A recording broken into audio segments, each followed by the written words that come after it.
Thank you for stopping by my channel. Have a cup of coffee with CJ. And it is a frigidly fantastic day in the D today. It's only 6 degrees, but the sun is out. It is beautiful, y'all. But getting back to our topic of conversation, which is mastering yourself. And in mastering yourself, I've found over the years that you always have to be real with yourself. You can lie to other people, but you need to be real with yourself. And I found that I don't lie to other people about who I am. I tell them who I am. You either like it or you don't. Things that I know that I need to change or do better about myself, I will. For me, you don't do it for nobody else, and nobody ever does. Trust and believe that they don't. So, in getting into what I need to master once again, I have to get at a certain weight that I know is comfortable for my body, because everybody has been through some insecurities in their lifetime when you're young and you let people tell you who you are or what you look like. And that's a big problem of today. I'm original. Everybody wants to have somebody else's butt, somebody else's size titties, somebody else's cheekbones, when I'm good with the cards that I was dealt, because that makes me unique. So let me tell you a quick story. Growing up, my mom is from the South, my dad is from the city. So I got the best of both worlds. My mom's side of the family is hippie and buddy. Now, my mom is neither. She was just pretty much straight. C-cup bra, average size. And my dad's side, top heavy, bigger boobs. Now, but no legs. Now, in growing up, I had aunts that was hippie buddy. So they started calling me funny shape. This is how you flip things on people so they don't perceive you or say what they want to say about you. It's funny shape. I did not like the term funny shape. Oh, you ain't got no booty. And, it's just play, but still, you're not finna call me funny shape because you got a butt and I don't. It depends on who you comparing me to. If you compare me to you, yeah. But if you compare me to Becky, my booty don't look so small. But anyway, so I started telling people who would think that over the years, and many people have. Yo, you funny shape. You ain't got no booty. You got all these titties. I say I'm uniquely shaped. Ain't nobody else bad like me. Ain't nobody else got this shape I got. I got this from Octavina and Eddie. I got a portion of them both. So let me show you. So I was made to feel uneasy about it growing up because I started getting boobs early. And I was an athlete, y'all. I played all the sports. So my titties started growing. It was like, the focus is there, and that was what was making me uncomfortable about myself throughout years, because the focus is there. But when I came to realize, fuck them people, it is what it is, and I don't care how you look at it. But anyway, I got top heaviness from my dad. Now I'm top heavy. Now, a person at 300 pounds, you would think that this is what they breast should look like. A 300-pound woman would have big breasts like this, not someone of my size, which is 5 feet. And my waist is like a 31 right now. But anyway, and I got legs. Look at my legs. My legs has always been an asset. I had athletic legs when I was getting down. Mine used to look like Serena Williams, showed enough in my time. But anyway, I've always had big boobs, and I would stop being athletic because of that. Other people's perception.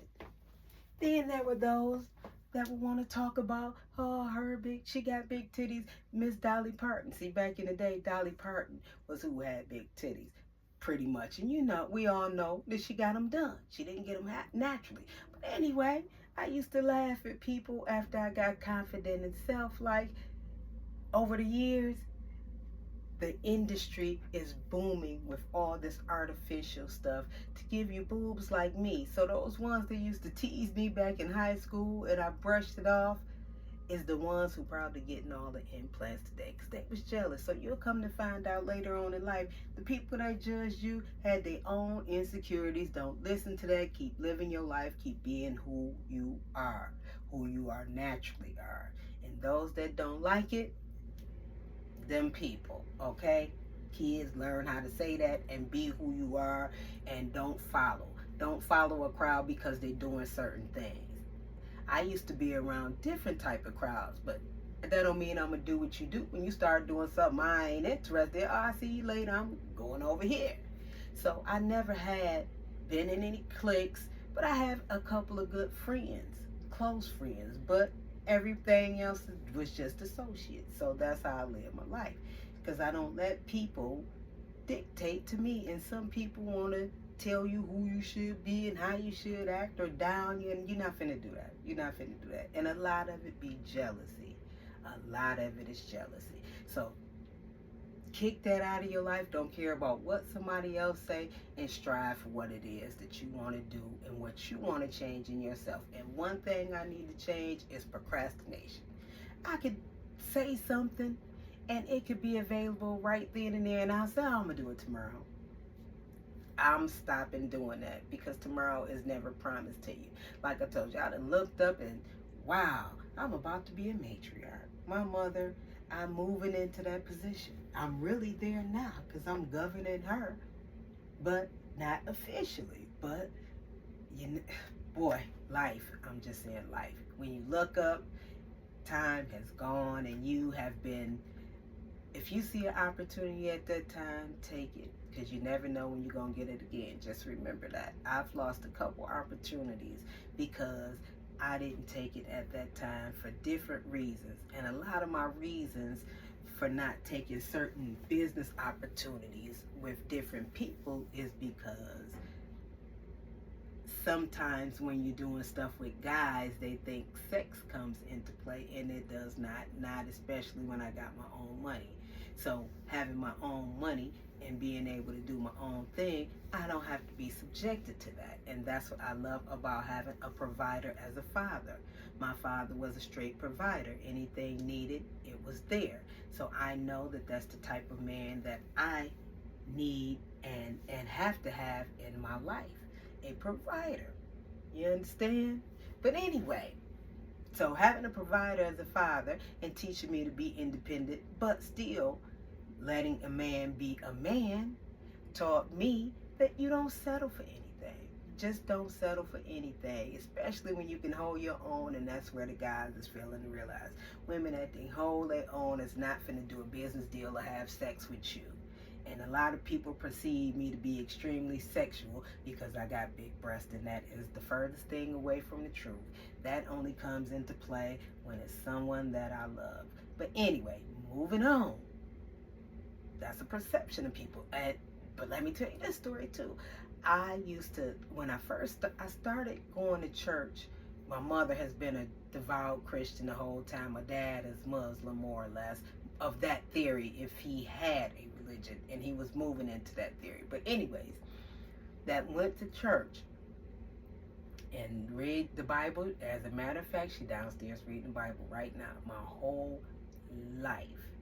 And so I started really, she didn't make me and my brother go to church because she felt like we needed to do it when we were ready. So after my father died in 95, I became a regular church goer. At that time, my daughter was 4 or 5, and my mother used to always take her to church with her. But anyway, when I got into the church, I had different types of clothes. I had maybe 2 suits.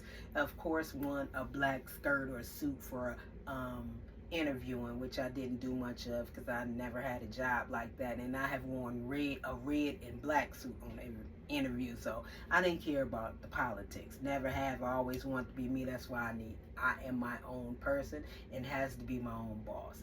So anyway, when I get to church, the clothing that I had at the time, I would either wear a long skirt and it'll have a split in it or something, and I would be covered up at top.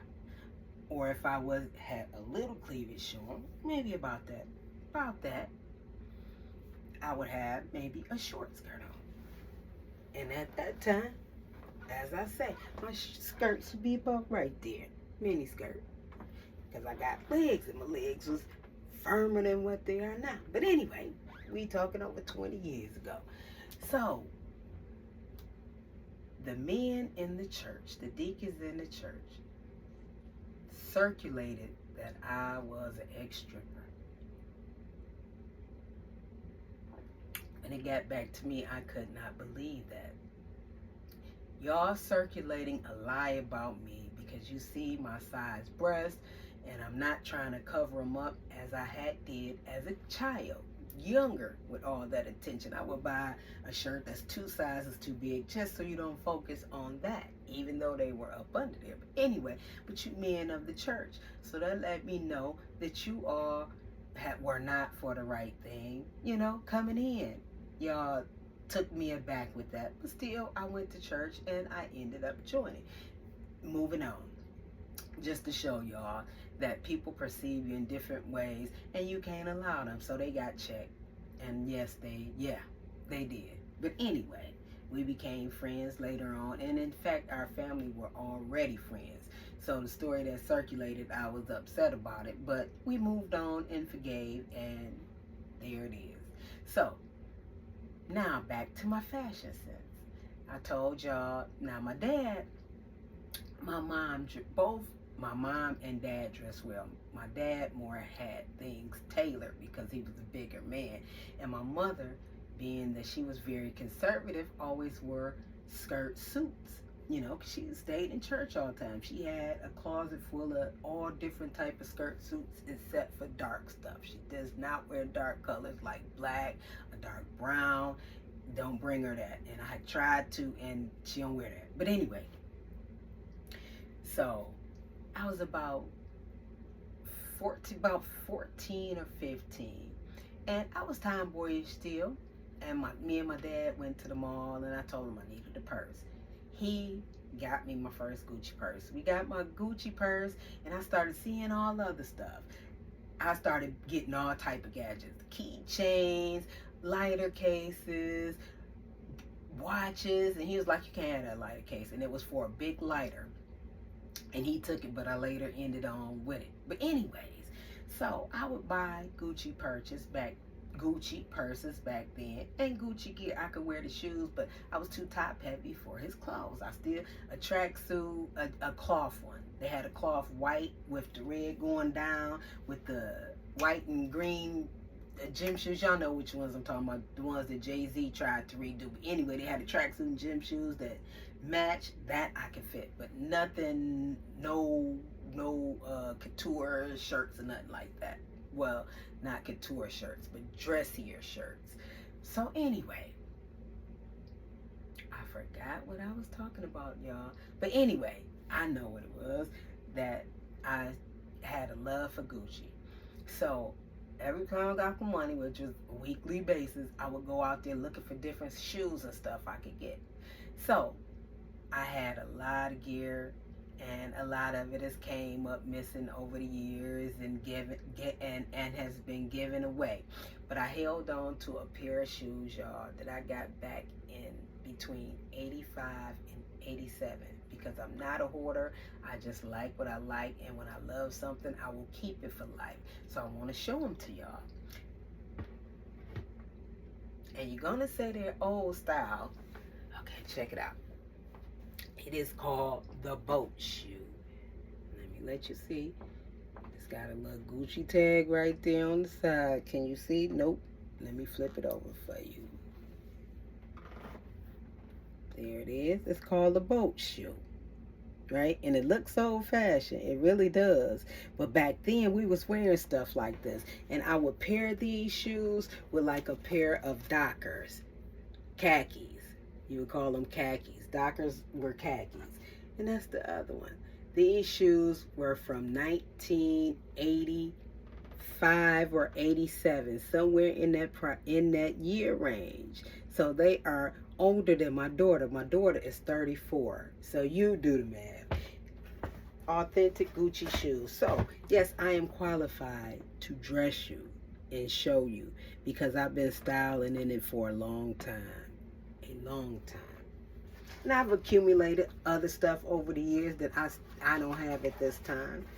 I've lost a lot of stuff in my lifetime, and you don't think about it when you're young. But then again, I had classic stuff that I would have kept had I been able to keep up with it, and I lost control over moving and different things of that nature. But I just wanted to show you the classic. And the only thing I've done over the years, let me tell you, I paid $125 for these shoes over 30 years ago. People talk about quality. You can see a little break in the leather. Let me see where it's at. Uh, You can see a little bit of cracking like right there, but it's not bad. This is $125 and it lasted me over 30 years. The only thing I had to do is redo the sole. Let me show you the sole. This is not an original sole because where that maker name is, Gucci had its name, but it had the same type of ridges. And I replaced that one time. That's it. So yes, it is quality to me, and I have always been a Gucci lover. I'll show you something updated later on to see where my tastes went with Gucci. But thank you for listening, and see you later.